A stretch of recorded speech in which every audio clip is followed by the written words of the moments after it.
அன்பு நண்பர்களுக்கு டாக்டர் சர்வானந்தாவின் இனிய வணக்கங்கள். நண்பர்களே, கடந்த சில வாரங்களாக ஜென்ராலிட்டிஸ் என்ற டாபிக்ல நாம் தொடர்ந்து பல கருத்துக்களை சொல்லி வருகின்றோம். ஹோமியோபதி சப்ஜெக்டை பற்றி பேசி வருகின்றோம்.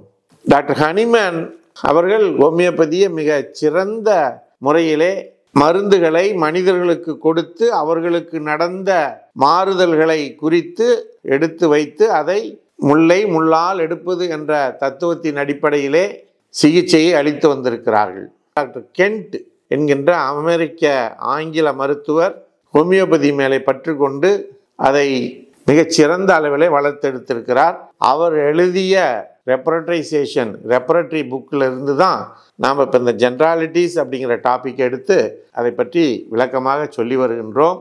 ஹோமியோபதி எப்படி ஒரு நோயாளிக்கு மருந்து தேர்ந்தெடுக்கிறது என்று சொன்னால், நோயாளியினுடைய மனம், தலை, காது, மூக்கு, கண்கள், கண்ணுடைய பார்வை, காதனுடைய கேட்கும் தன்மை, throat, internal throat, external throat, கை கால்கள், அடுத்து தலைன்னு சொன்னோன்னா வெர்டிகோ, தலை சுற்றல், மவுத்து, ஃபேஸ், அதே போல் செஸ்ட், காஃப், சளி, மூச்சு விடுதல், அதே மாதிரி genitalia, male and female, urine, stool, stomach, back, பின் முதுகு, தூக்கம், சில்னஸ், ஃபீவர், வியர்வை, ஸ்கின் இருக்கு. இதையெல்லாம் தாண்டி ஜென்ராலிட்டிஸ். இப்படிப்பட்ட டாபிக்ஸில் தான் இந்த எல்லா டாப்பிக்லையும் சேராமல் சில விஷயங்கள் நடக்கும். அந்த விஷயங்களை ஜென்ராலிட்டிஸ் அப்படிங்கிறதுல டாக்டர் கென்ட் கொடுத்திருக்கிறார்கள்.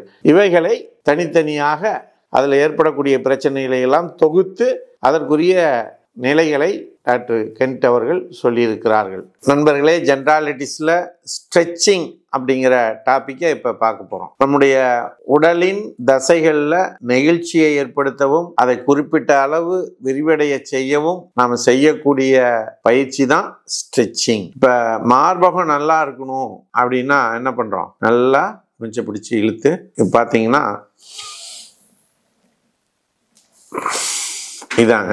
அப்ப என்ன ஆகும்? மார்பு அப்படியே அந்த தசைகள் நீண்டு சுருங்கும். இது தானாகவோ அல்லது பயிற்சியின் மூலமாகவோ நடக்கும். இப்படி நடக்கக்கூடிய ஸ்ட்ரெச்சிங் நிகழ்ச்சியில சில சூழ்நிலைகள்ல அது பாதிப்புகளையும் ஏற்படுத்தலாம். இந்த ஸ்ட்ரெச்சிங் தானா நடக்குதுன்னு சொன்னோம் இல்லையா? பயிற்சியில் நடக்கும்போது நாமளே பண்றோம். தானா நடக்கும்போது காலையில, பகல்ல, மதியம், மாலை, இரவு, இப்படி குறிப்பிட்ட நேரங்கள்ல அல்லது சாப்பாடு சாப்பிட்றதுக்கு முன்னால அல்லது சாப்பிட்ட பின்னால, குளிர்ச்சி, உடம்பு குளிர்ச்சியா இருக்கும்போது, குளிக்கும் போது, அல்லது இருமும் போது, டூரிங் மென்சஸ் அல்லது ஆஃப்டர் மென்சஸ், பல நேரங்கள்ல, இன்னும் சொல்லணும்னா ஸ்ட்ரெயின் பண்ணி மோஷன் போகும்போது, யூரின் போகும்போது, ஏன்னா பல சூழ்நிலைகள்ல இந்த ஸ்ட்ரெச்சிங் நடந்து நமக்கு ஒரு பிரச்சனை ஏற்படும். அப்படி பிடிச்சிக்கும், அங்கங்க அசைய முடியாது. அந்த கழுத்து, சார் கழுத்து ஒரே பக்கம் பிடிச்சிக்கிச்சு சார், இந்த மூச்சு தப்பு அப்படின்லாம் சொல்றோம் இல்லையா? அதுதானுங்க இந்த ஸ்ட்ரெச்சிங். இந்த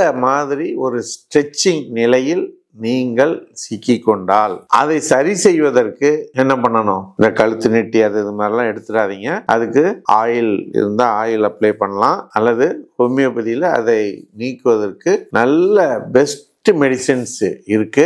அந்த மருந்துகளை பயன்படுத்தி நீங்கள் அந்த ஸ்ட்ரெச்சிங் தன்மை, பிடிப்பிலிருந்து, பிரச்சனையிலிருந்து வெளிவரலாம். சில மெடிசின்ஸ் பேர் சொல்றேன் நான், அதை பயன்படுத்தி பாருங்க. இல்லைன்னா டாக்டர் கிட்ட போங்க.